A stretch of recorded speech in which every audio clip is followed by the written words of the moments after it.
வணக்கம். இது Vasan mathematics academy. இந்த வீடியோல ஜேஇ மெயின் எக்ஸாம்ல செட்ஸ் ரிலேஷன்ஸ் அண்ட் ஃபங்க்ஷன்ஸ் அப்படிங்கிற டாபிக்ல ப்ரீவியஸ் இயர்ல கேட்ட கொஸ்டின் ஒன்று பார்க்கலாம். In a school, there are 3 types of games to be played. Some of the students play 2 types of games, but none plays all 3 types of games. Which Venn diagram can justify the above statement? 3 Venn diagram கொடுத்திருக்காங்க and 4 option கொடுத்திருக்காங்க. First option P and Q, second option P and R, third option none of these, and fourth option Q and R. இந்த ப்ராப்ளத்தை ரொம்ப ஈஸியாக solve பண்ணலாம். ப்ராப்ளத்தை solve பண்ணலாமா? Let 3 types of games A, B, C ன்னு எடுத்துக்கோங்க. Some of the students play 2 types of games அப்படின்னு கொடுத்துருக்காங்க. இந்த ஸ்டேட்மெண்ட்டுக்கு என்ன அர்த்தம் அப்படின்னா A intersection B is not equal to empty. B intersection C is not equal to empty, and A intersection C is also not equal to empty ன்னு அர்த்தம். ஓகேவா?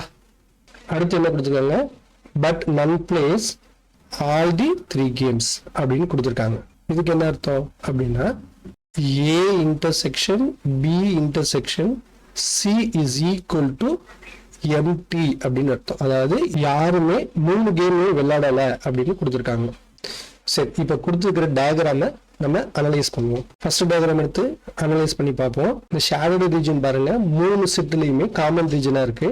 அப்ப A intersection B intersection C is not equal to empty இருக்கு.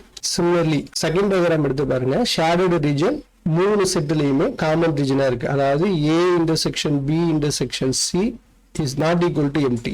Third diagram எடுத்து பாருங்க, third diagramலயும் A, B, C common region, shaded region, A intersection B intersection C is not equal to empty இருக்கு.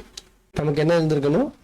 A intersection B intersection C is equal to empty இருந்திருக்கணும். ஆனா இங்க கொடுத்திருக்கிற 3 டயக்ராமுமே நான் empty அப்படின்னு வந்துச்சு. ஸோ நமக்கு கொடுத்திருக்க ஆப்ஷன்ல ஆப்ஷன் C is correct. மேக்ஸை ஃபுல்லாக அவாய்ட் பண்ணிட்டு ஃபிசிக்ஸ் கெமிஸ்ட்ரியை மட்டும் கான்சன்ட்ரேட் பண்ணி படிக்கிறவங்களுக்கு இந்த மாதிரி ஈஸியான கொஸ்டின் மேக்ஸில் அப்பியர் ஆகிறப்ப அதை செய்யாமல் விட்டுட்டாங்கனாக்கா ரேங்க்ல பார்த்தோம் அப்படின்னா நிறைய டிஃப்ரென்ஸ் நமக்கு கிடைக்கிறதுக்கான வாய்ப்பு இருக்கு. அதனால ஃபுல்லாகவே மேக்ஸை அவாய்ட் பண்ணாமல் நம்ம வீடியோவை கொஞ்சம் கரெக்டாக வாட்ச் பண்ணி பாருங்க. ரொம்ப சிம்பிளான கொஸ்டின்ஸும் மேக்ஸில் ஜேஇ எக்ஸாமினேஷனில் கேட்குறாங்க. இந்த ப்ராப்ளத்தோட கிளாஸ் நோட்ஸ் கீழே கொடுத்துருக்கிற லிங்க்ல அவைலபிளாக இருக்கு.